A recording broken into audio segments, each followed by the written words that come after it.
A tired, stoic man stood at the heart of a buzzing community center, his eyes softened by memories that held both victories and scars.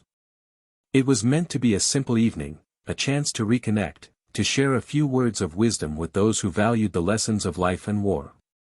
The walls of this place held respect for those who'd served, those who'd sacrificed.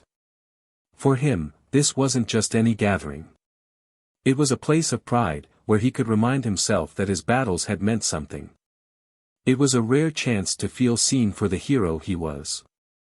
But then came a voice, sharp, mocking, loaded with the weight of authority abused. "Hey, old man, shouldn't you be somewhere else?" The words were a slap in the face, echoing through the center, silencing the laughter and chatter around them. Heads turned, eyes widened. Some looked away, unsure of what to do, while others watched, holding their breath. No one dared to intervene. The policeman took a step forward, the metal of his badge glinting under the overhead lights, as if to remind everyone that he was the one in control. He was young, brimming with the arrogance of power he didn't yet understand. And with every slow, measured step he took, it was clear he saw only a frail, older black man, standing in a place he didn't think he belonged. He didn't see the history that walked with this man, the battles this man had fought long before the officer's feet ever touched the ground of this community. "You think you can just hang around here?" the officer sneered, his tone dripping with disdain. "This isn't a place for people like you." A silence fell over the room, heavy and thick, the tension a living thing between them. The man, standing tall despite his years, didn't flinch. His eyes held the calm of someone who had seen far worse, who had faced down much more dangerous men. But still, a ripple of humiliation passed over him, the word striking a wound he thought he'd long buried. "I have every right to be here," he replied, his voice steady, unwavering. There was no anger in his tone, no desperation. Only a quiet resolve that the officer mistook for defiance. "Right?" The officer laughed, a harsh, cold sound that sliced through the air. "You think you have rights here?" And then, with a shove that knocked the breath out of everyone watching, the officer pushed him, hard. The man stumbled back, catching himself against a chair, but he didn't fall. He straightened, the indignity of the act settling over him like a heavy shroud. His hand rested on the edge of the chair, the tremor in his fingers a mix of age and the restraint it took not to respond. The years of training, the decades of discipline, they all came rushing back, telling him to hold steady, to wait. But this was different. This wasn't a battlefield far from home.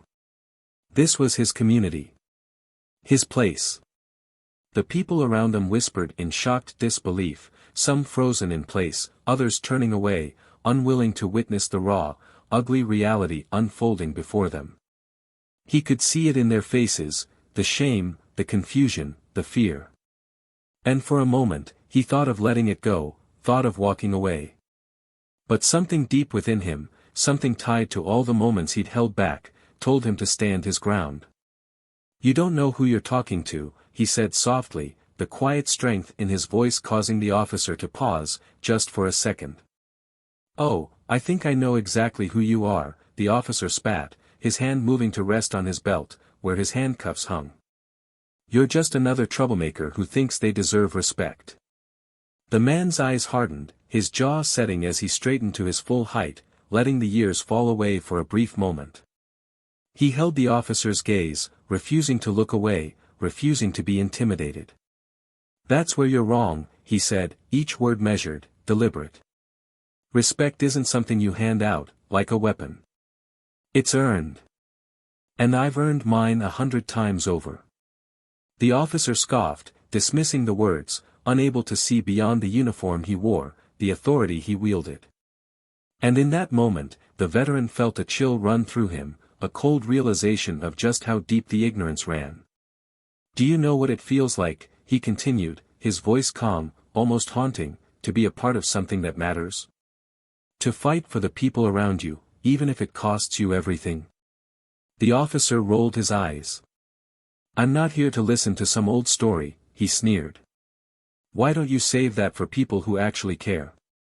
And then, In a final act of disdain, he grabbed the man's shoulder, trying to pull him out of the center. The veteran's patience, stretched thin by years of endurance, snapped. In one swift, practiced move, he twisted out of the officer's grip, his reflexes still sharp, his movements a reminder of the strength that hadn't left him even after all these years. The crowd gasped, a ripple of shock and awe washing over them. They'd never seen this side of him, had never imagined the quiet man in their midst could move with such precision, such power. The officer stumbled back, his face a mask of disbelief, the confidence draining from his expression as he realized he'd misjudged the man in front of him. But it wasn't over. The veteran looked around, meeting the eyes of those who watched, feeling their silent support, their shared outrage. He could feel the tide shifting, the power balance tipping as the officer's arrogance began to crumble. And in that moment, he knew this was more than just a confrontation. It was a reckoning. The officer, recovering from his shock, tried to save face, his voice shaking as he barked, "You're going to regret that." A murmur spread through the room, a low, steady hum of disbelief and anger. The officer's threat hung heavy in the air, but it didn't land with the same weight. The veteran's calm defiance had shifted the energy, had exposed the officer's cruelty for what it was. Regret? The man's voice was steady, unbreakable. "I regret nothing. I earned my place here, in this community, in this country, and nothing you say can take that from me." It was then that the whispers turned into murmurs, and the murmurs into bold statements, as people began to stand behind the veteran, showing their silent, but unmistakable support. The officer, seeing the tide turn, began to falter, the arrogance giving way to a glimmer of fear. "Who do you think you are?" the officer demanded, his voice a shaky attempt to regain control. The man's eyes bore into his, unwavering. "I am a man who has sacrificed more than you could understand. And I will not be disrespected." The tension in the room was a living, breathing thing, wrapping around everyone, binding them to the moment. It was more than just a confrontation. It was a battle of dignity, of respect, a reminder of the injustices too often ignored. And as the man's words lingered in the air, a realization began to settle over everyone present, that this was not just a story of one man versus another, but of history, of a fight for the right to be seen, to be respected. The officer, now visibly shaken, took a step back, unsure of what to do, the weight of his actions finally starting to sink in. In that instant, it became clear to everyone watching that this was only the beginning. The whispers, the shared glances, the collective resolve in the room were just the start of what was to come. A wave of justice was building, and the officer was caught in its path. Would he face the consequences of his actions? Would justice finally prevail for the veteran who had fought for respect all his life? Stay tuned, because what happens next will shake the very foundations of this community and reveal truths that no one could have anticipated. At Plow of Twist, we stand firmly against racism and support the dignity and equality of every person. This story, like many others we tell, is a reminder of the courage and resilience in the face of injustice. To our Black viewers, we want you to know that we value and respect your experiences, and we're here to amplify stories that matter. Enjoy the journey through this powerful story, and if you haven't already, hit that subscribe button to stay with us for more thought-provoking narratives. Thank you for being here, and now, let's dive into today's story. In the quiet heart of a neighborhood steeped in history and tradition, where the sidewalks were worn by decades of footsteps, lived an elderly man named Thomas Johnson.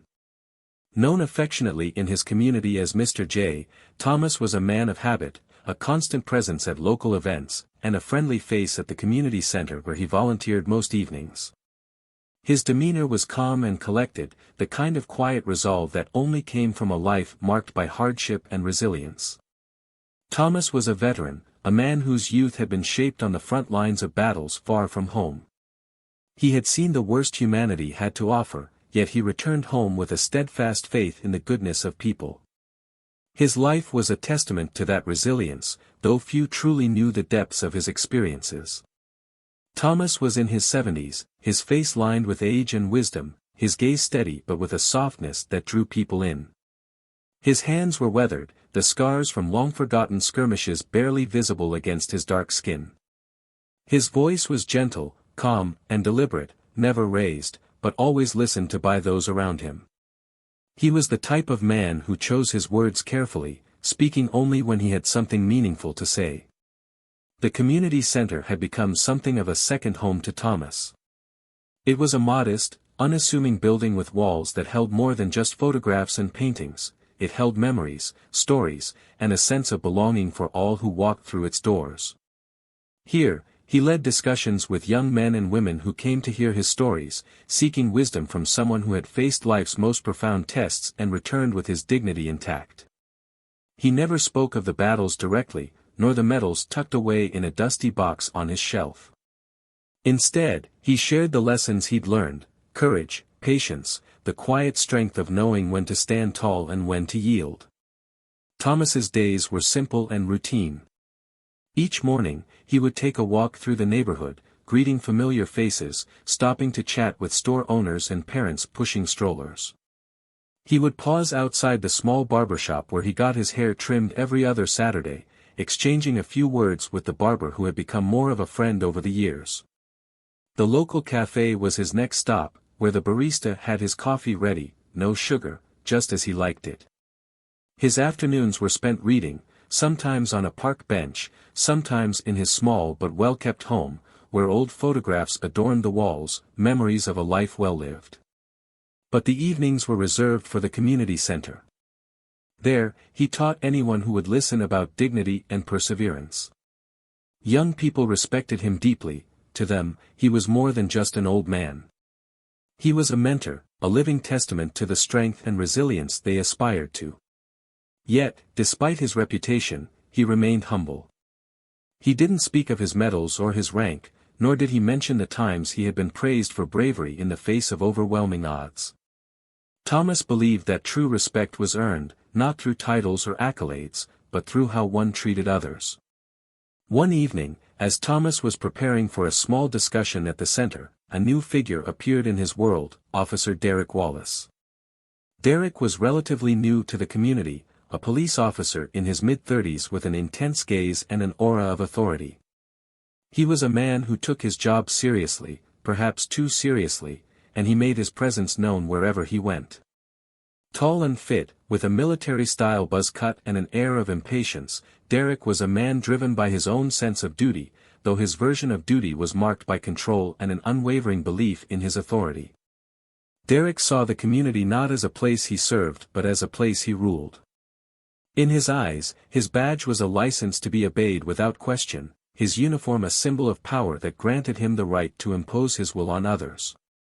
He believed in strict enforcement, and his interactions with locals were often tinged with a subtle air of superiority. To him, respect wasn't something that had to be earned, it was something he believed he inherently deserved because of his role. When he first encountered Thomas, Derek barely took note of him, dismissing him as just another elderly man who frequented the community center. To Derek, Thomas was nothing more than part of the background, someone insignificant who blended into the fabric of the neighborhood. He saw him as fragile, irrelevant, and above all, someone who didn't command respect. Derek was used to making quick judgments, and his mind was closed off to the depth of a person's life beyond what he saw on the surface. It was on a chilly Friday evening that their paths truly crossed. The community center was hosting a small event honoring the neighborhood's history, an event that Thomas had helped organize. People milled about, chatting, sharing stories, and listening to the music softly playing from the speakers. Thomas stood near the center of the room, engaged in conversation with a young man who was clearly captivated by his words.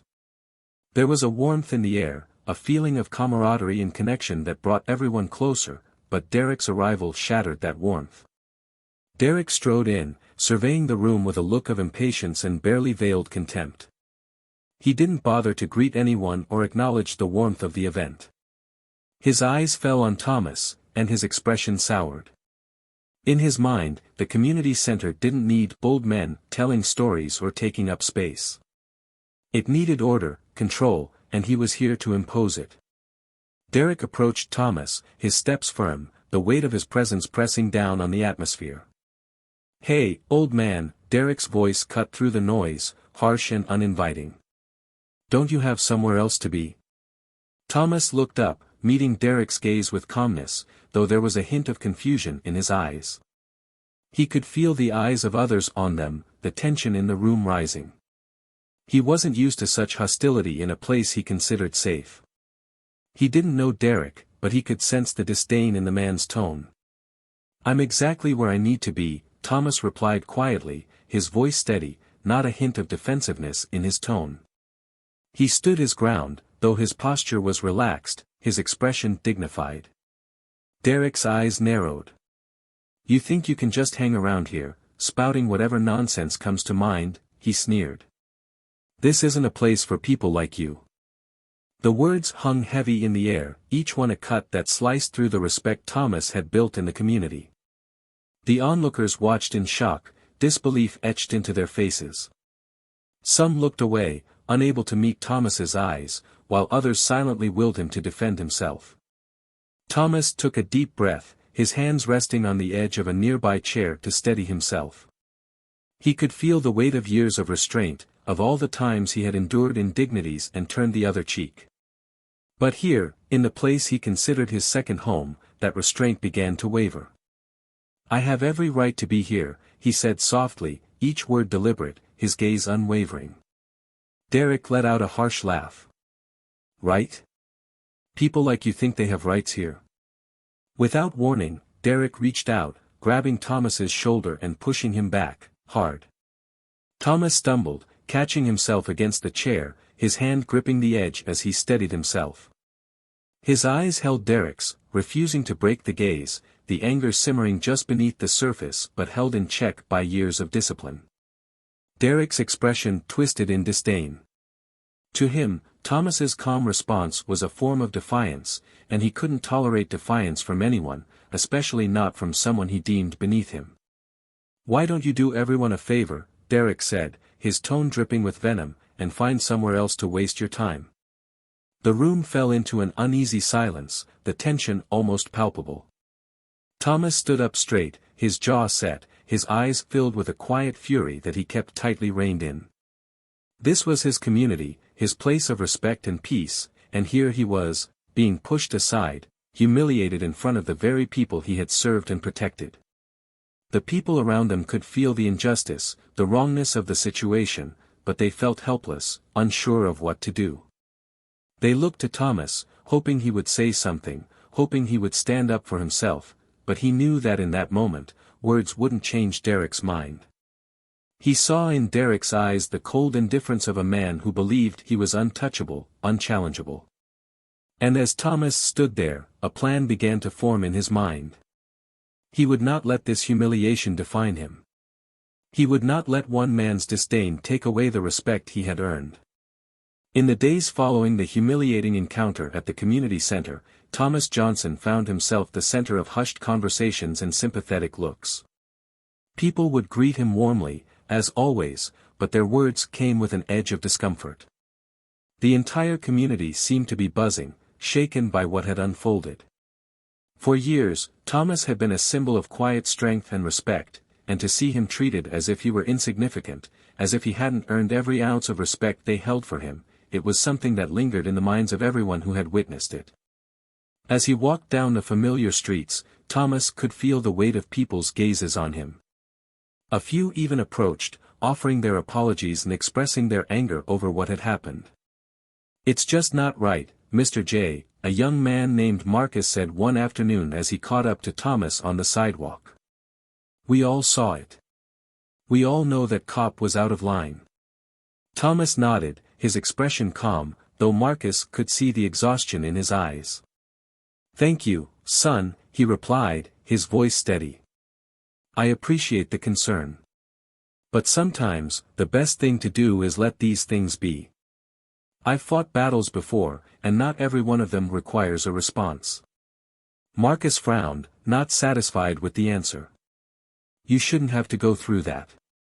Not here, not in your own neighborhood. We all know what you've done for this community, for this country. But Thomas only gave a small, measured smile, not one to burden others with his frustrations. To him, strength meant standing firm without always needing to show force. However, he could feel something deep within him shifting, a quiet resolve that this would not be the end of his story. The encounter had stirred memories he thought he'd buried, memories of times when he'd been tested, when he'd had to prove his worth in ways others had never been required to.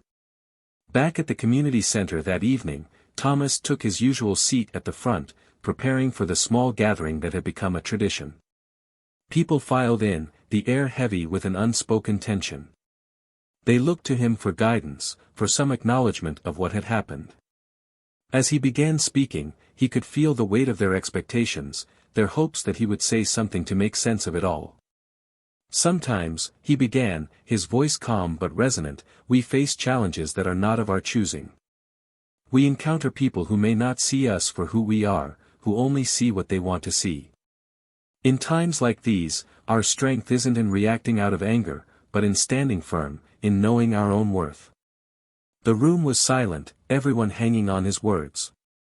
And yet, there was an unmistakable fire in his eyes that hadn't been there before, a strength that even those closest to him hadn't fully grasped.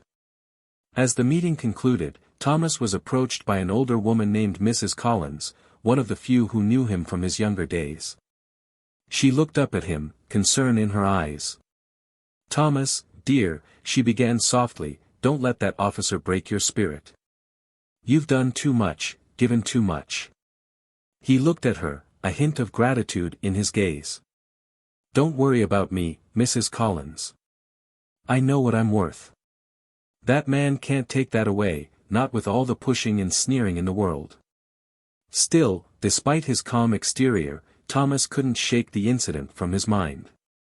It replayed over and over, the look on Derek's face, the cold arrogance, the sneer.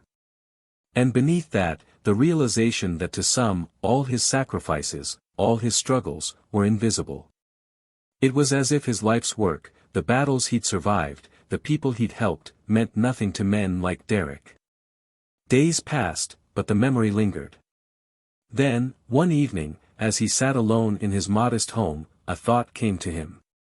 He'd been passive his whole life, taking the high road, always choosing silence over confrontation.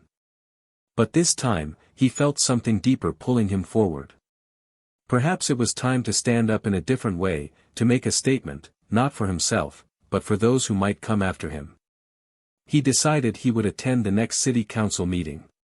He'd never been one to speak publicly, to seek attention, but something inside him had shifted. This was no longer about him alone.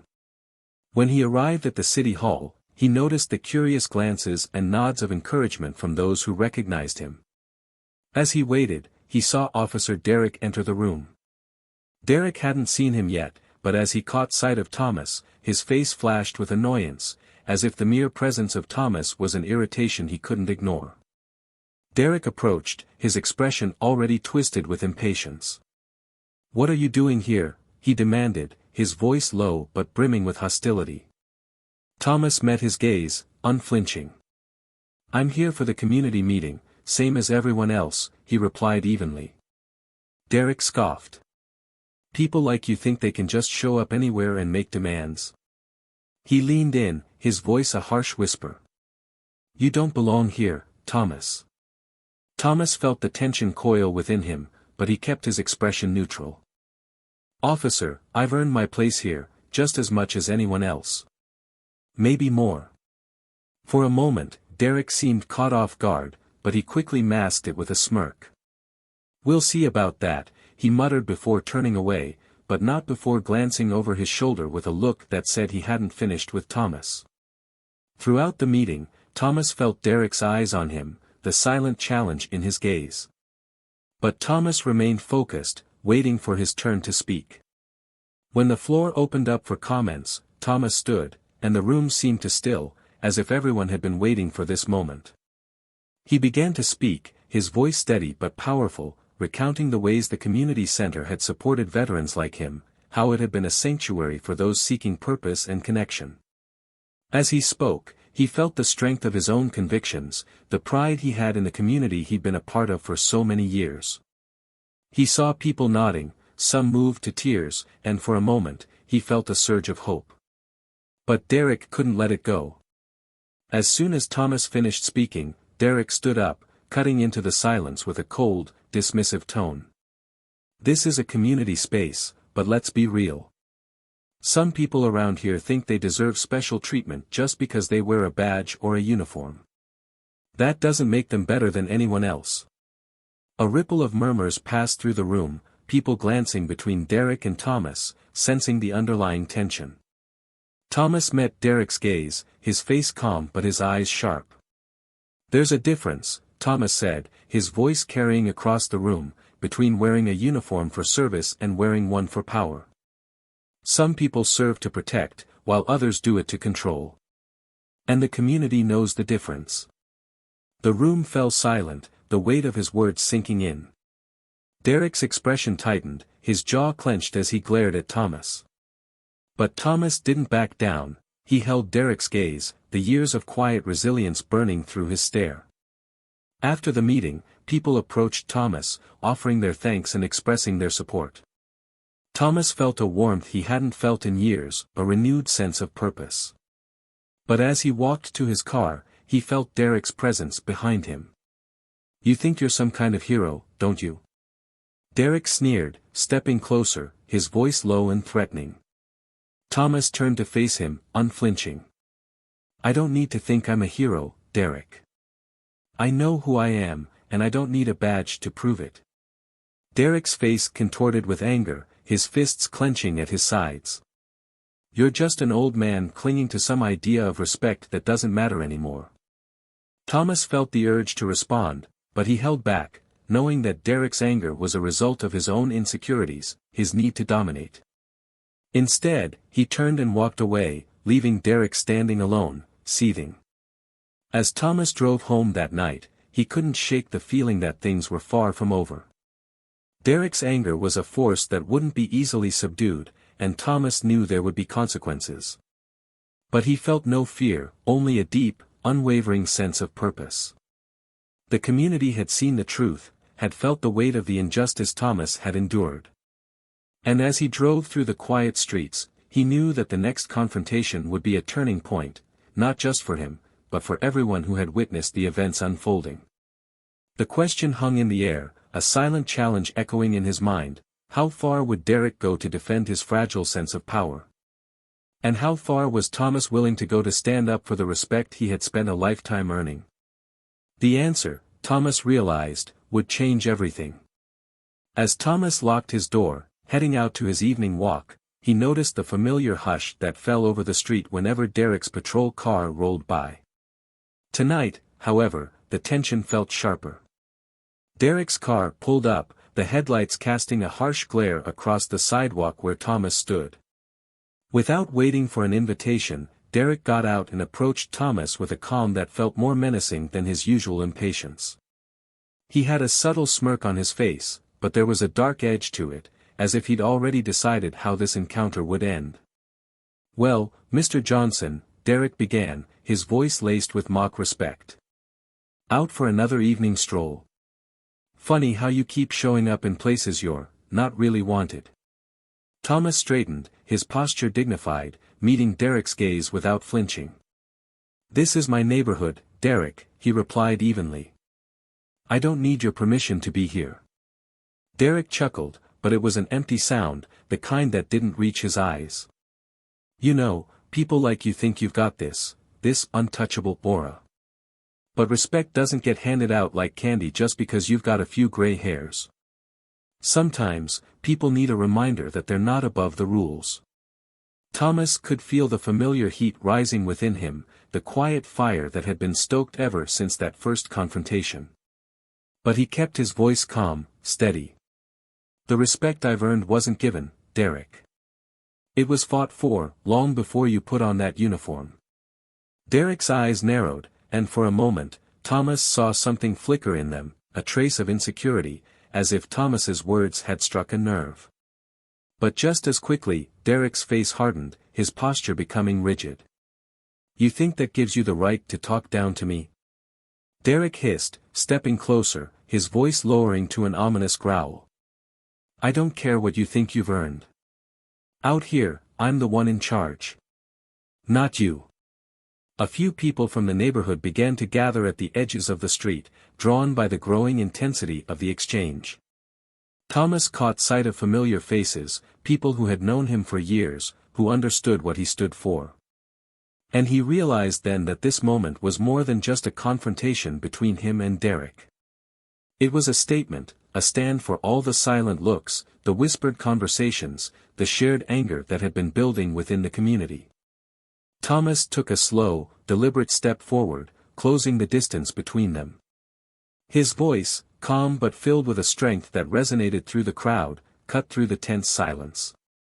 Derek, let me remind you of something: authority without respect is just a shadow of power. And respect isn't forced. It's earned. Derek's jaw clenched, his hands twitching by his sides as he fought to keep control over his expression. He glanced at the crowd that had formed, and his face twisted in frustration, the realization dawning that he was losing his grip over the situation. The people weren't on his side, they were watching him, their expressions a mixture of disappointment and disgust. Seeing the silent support of the community emboldened Thomas. He looked directly into Derek's eyes, unyielding. You may have the badge, Derek, but I've got something that can't be bought or handed down by a title. And I think you know that. Derek's face darkened, his temper flaring in a way that couldn't be concealed. He took a step forward, his voice a barely restrained whisper. You think you're untouchable, don't you? Just because these people like to fawn over their war hero. He spat the words with disdain, his sneer betraying his envy. But in reality, you're nothing more than an old man trying to relive the past. Thomas shook his head, a quiet sadness in his gaze. It's not about the past, Derek. It's about what we choose to leave behind. The legacy we build. He motioned to the community members gathered around, their faces filled with silent resolve. These people, they're my legacy. Not medals, not rank. Just respect. The weight of Thomas's words hung in the air, a palpable tension that seemed to suffocate Derek. He could feel the eyes of everyone on him, not with the reverence he craved, but with something far worse, pity. His frustration boiled over, and before he could stop himself, he lashed out, his voice loud and harsh, cutting through the stillness. Respect, he barked, his voice echoing off the walls of the quiet street. Respect is worthless without control. These people, he gestured to the crowd with disdain, they only respect you because you're a relic of some forgotten war. They'll forget you the second you're gone. Thomas took a step back, his eyes never leaving Derek's, his expression calm but unbreakable. Maybe so. But they'll remember what I stood for. And that's more than any uniform can ever give you. Derek's face twisted, his hands curling into fists, his knuckles white. He glanced around, seeing the looks of disapproval and disappointment directed at him, and it only served to fuel his resentment. But Thomas could see that behind the anger was something else, something deeper, a fear that he wasn't worthy, that he couldn't command respect the way Thomas did. And that fear, more than anything, was what drove his actions. With a final, frustrated glare, Derek turned on his heel, storming back to his patrol car.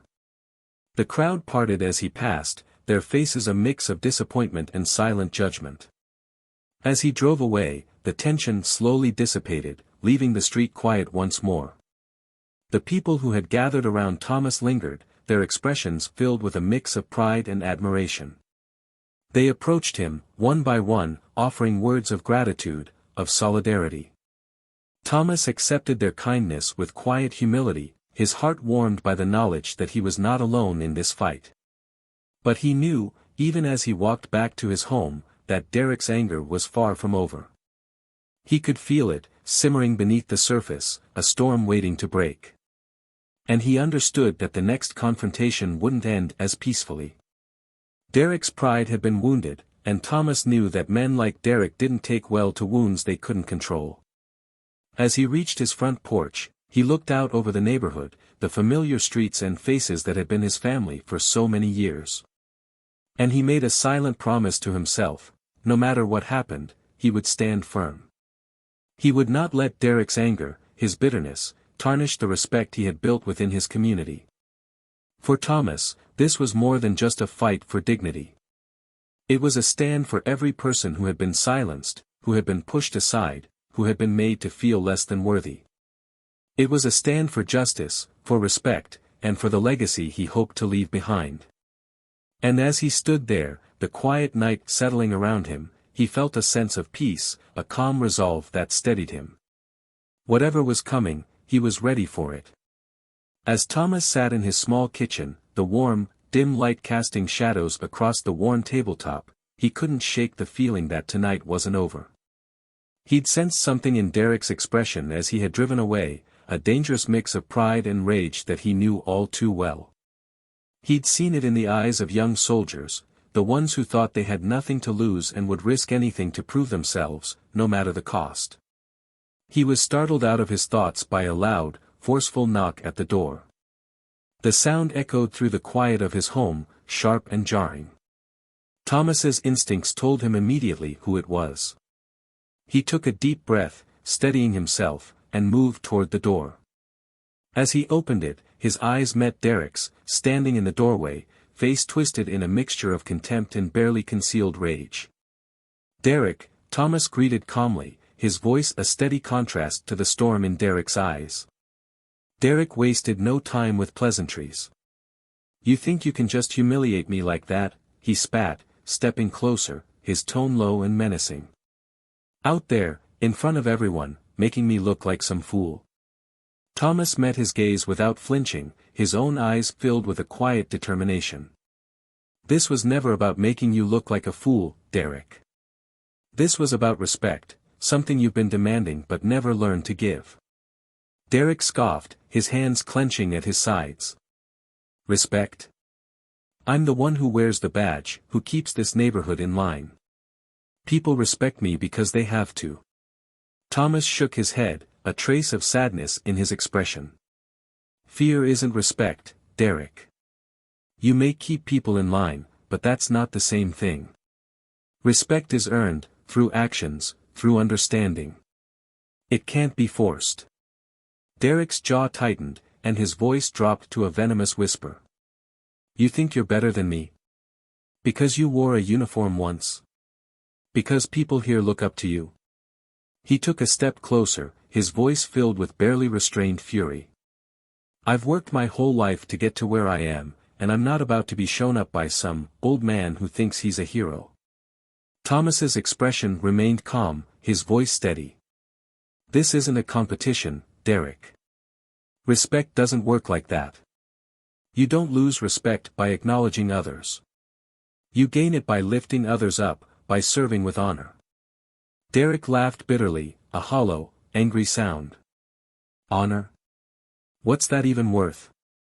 People don't care about honor. They only care about who's in charge. And right now, I'm the one with the authority here, not you." Thomas's gaze didn't waver. "Authority without honor is nothing but abuse. And the community knows it, Derek. They see through it, whether you acknowledge it or not." Derek's face contorted with rage, his fists clenched so tightly his knuckles were white. For a long, tense moment, he seemed on the verge of lashing out, but instead, he took a deep, shuddering breath, stepping back slightly. His eyes narrowed, and he forced a cold, dismissive smile onto his face.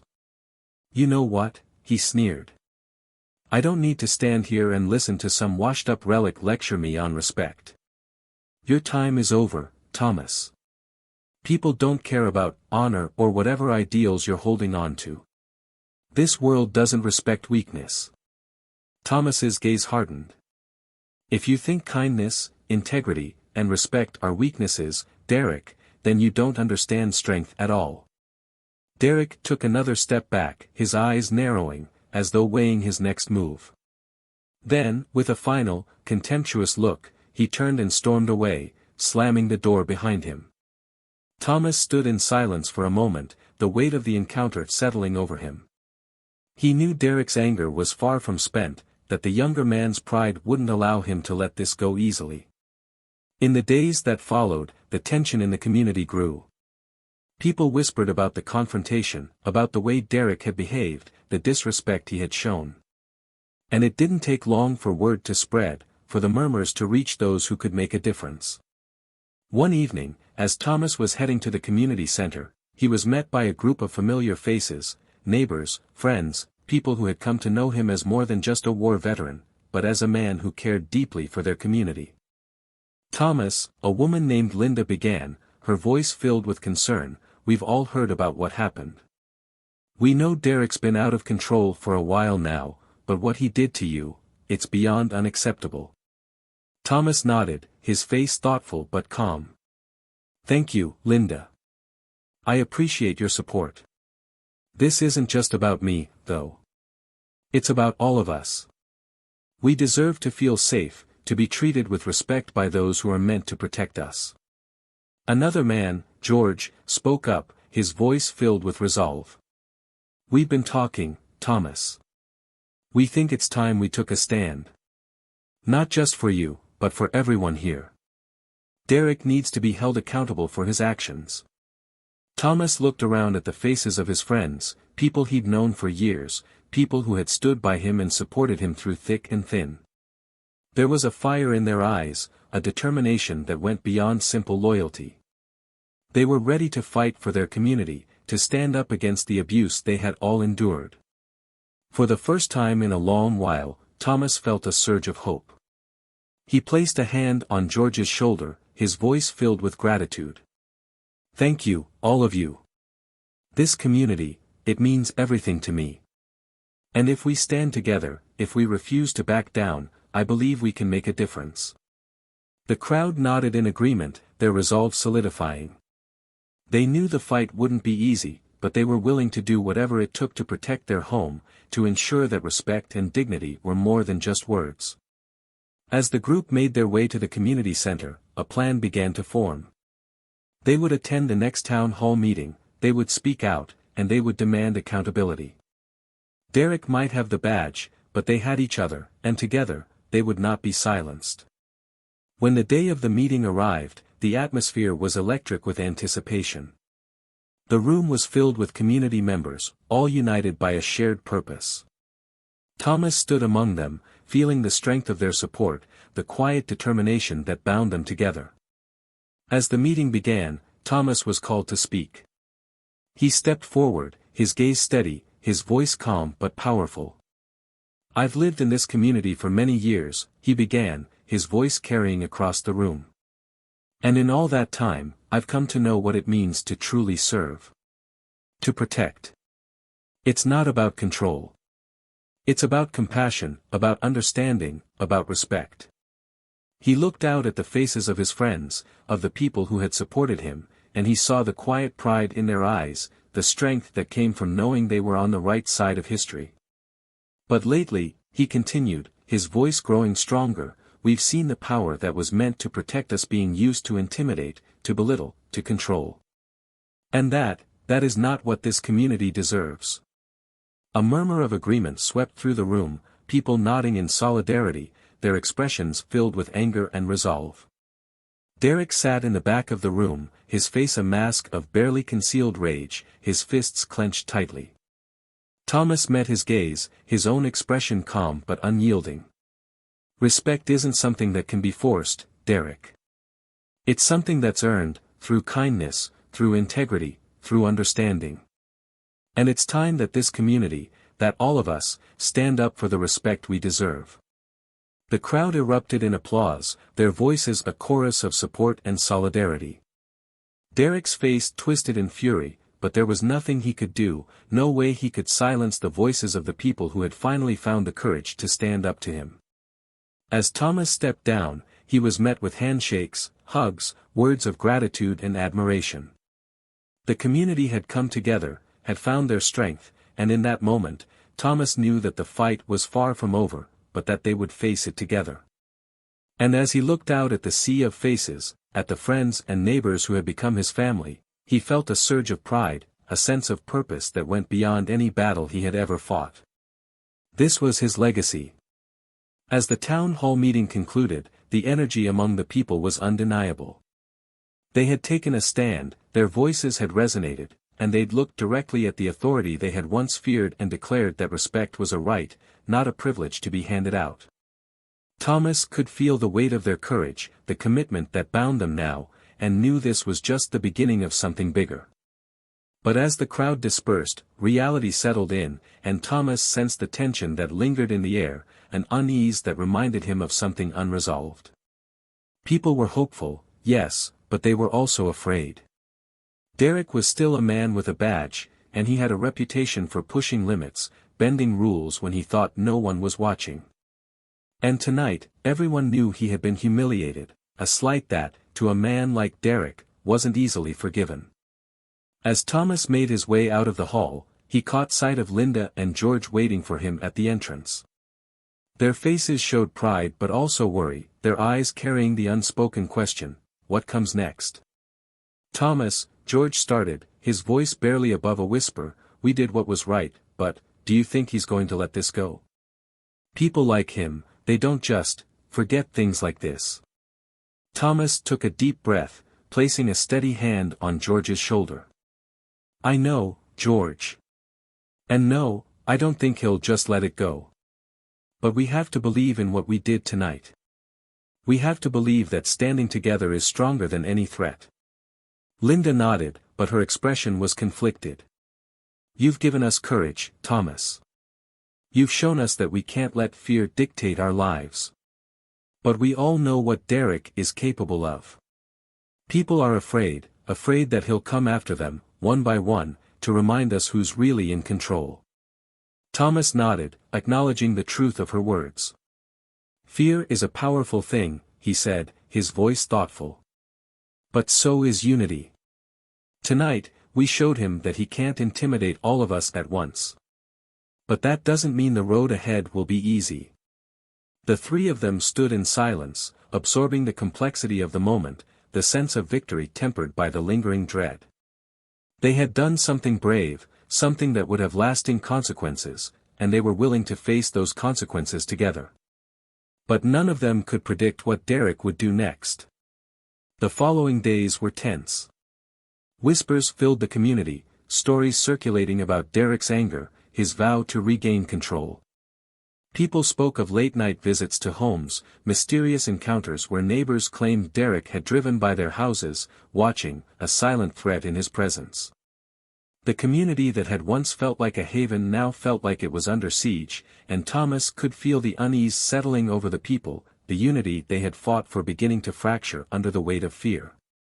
One afternoon, as Thomas sat on his front porch, a young man from the neighborhood approached him, his face etched with anxiety. Mr. Johnson, I don't know what to do, he stammered, his voice filled with apprehension.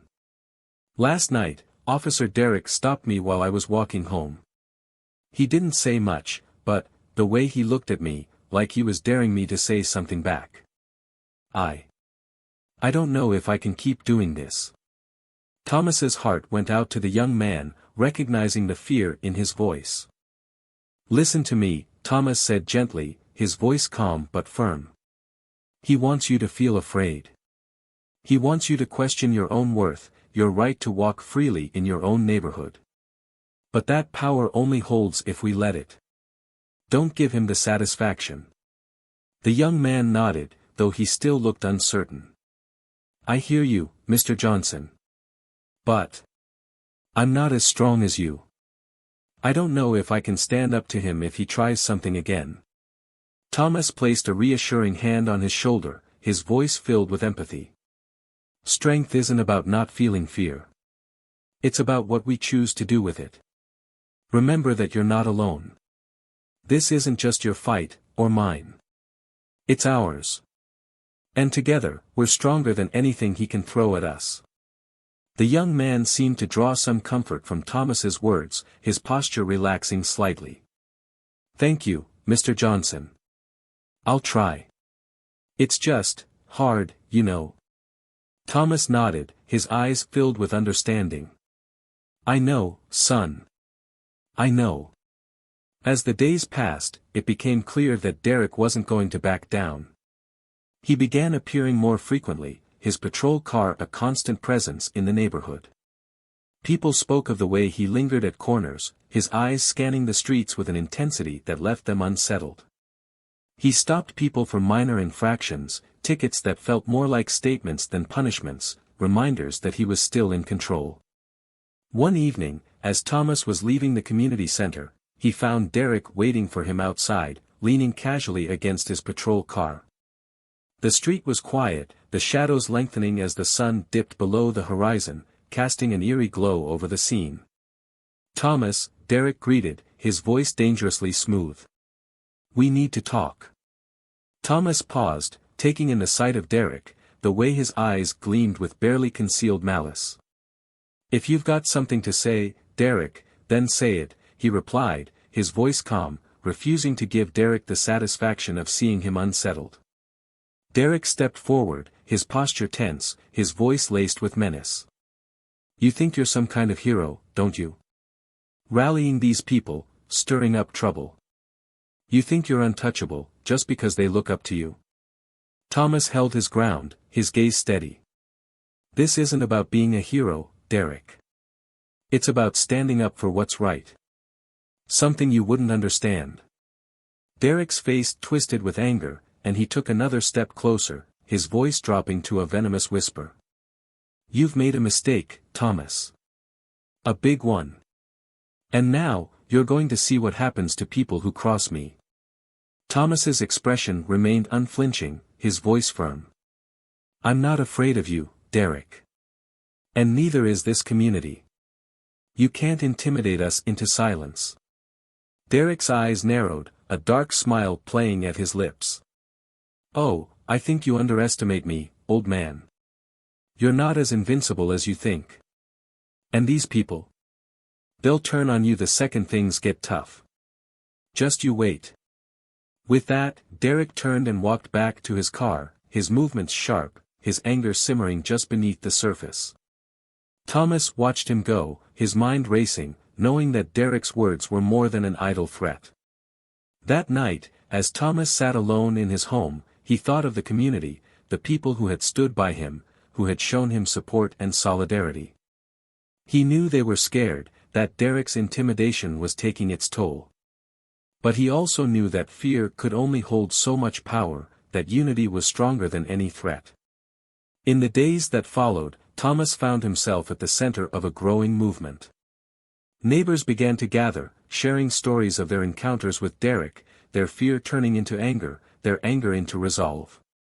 They knew that their safety, their dignity, depended on standing together, on refusing to let one man hold them hostage in their own neighborhood. And as they came together, Thomas felt a surge of pride, a sense of purpose that went beyond any battle he had ever fought. This wasn't just about him or his legacy.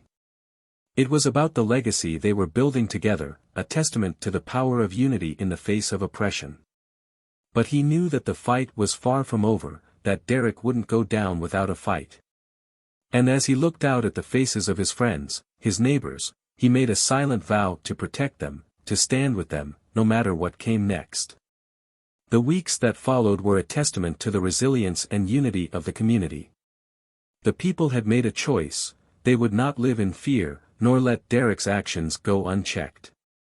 With Thomas at their side, they organized more gatherings, spoke out, and documented every interaction they had with Derek, refusing to let his intimidation tactics remain hidden in silence.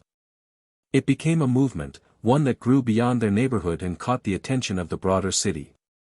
Stories of Derek's behavior surfaced from other neighborhoods as well, each account shedding light on the way he had used his position to control, to belittle, to threaten.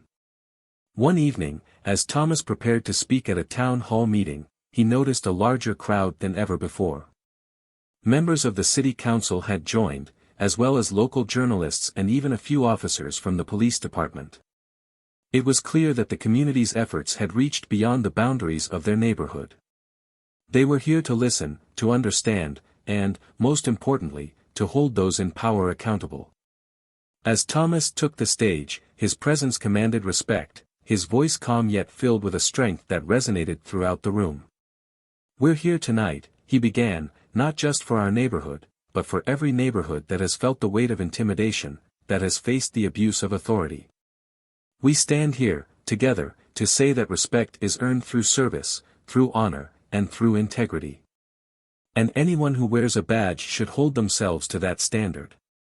The crowd erupted in applause, voices filled with determination and solidarity. Thomas glanced at the members of the council, their expressions grave, yet he could see in their eyes that they understood the gravity of what was being said. The tide had turned. Derek's authority was no longer absolute, his power diminished by the voices of those who had once feared him. But the night held one last twist. As Thomas stepped down from the stage, a hush fell over the room. Derek, who had been watching from the back, finally stood and walked forward, his face a mask of forced calm. He approached Thomas, his eyes holding a strange mixture of anger and resignation. "You think you've won, don't you?" Derek said, his voice low enough that only Thomas could hear. "You think these people will always be there for you? You think they won't turn on you the second they get scared again?" Thomas met his gaze without flinching. "This was never about winning, Derek. It was about doing what's right. About standing together, even when it's hard." Derek smirked, but there was a hollowness in his eyes, a bitterness that spoke of defeat. He knew he had lost more than just control over the community, he had lost their respect, something he could never regain.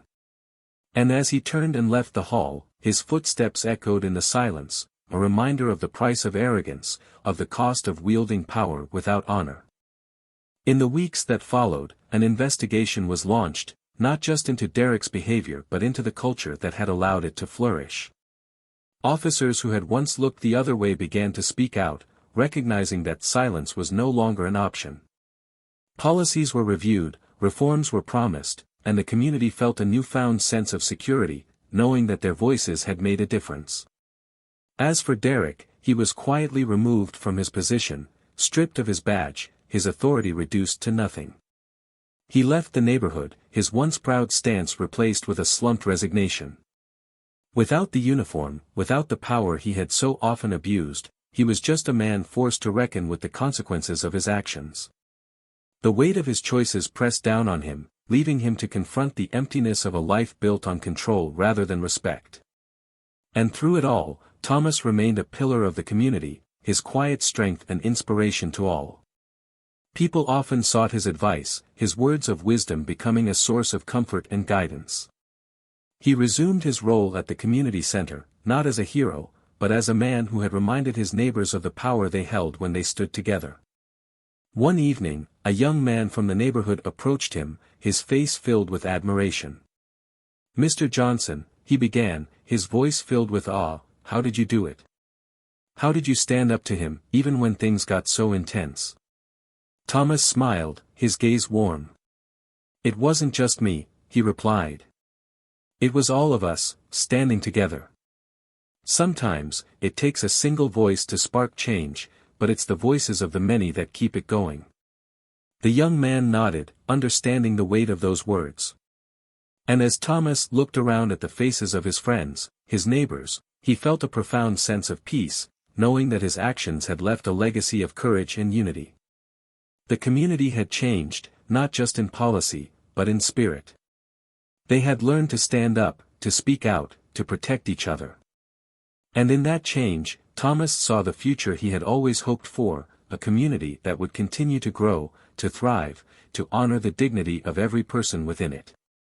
This story is more than just a tale of one man's courage. It's a reminder of the strength we find in unity, of the power we hold when we stand together against injustice. Thomas's journey is one of resilience, of integrity, and of the quiet strength that comes from knowing one's worth. How many times do we find ourselves confronted by injustice but hesitate, thinking, "What difference can I make?" Thomas shows us that change starts with a single voice, a single stand, but it doesn't end there. It's the collective voices, the united stand of a community, that brings about real, lasting change. What would you do if faced with a similar situation? Would you have the courage to stand with your community, to speak up even when it feels like the odds are against you? Let us know your thoughts in the comments below. Your voice matters, and every story, every stand, counts. If this story moved you, if it resonated with your own experiences, consider joining us here at Tales of Twist. Subscribe to our channel to hear more stories of courage, resilience, and the powerful twists that remind us of our strength. Thank you for being part of this journey. We'll see you in the next story.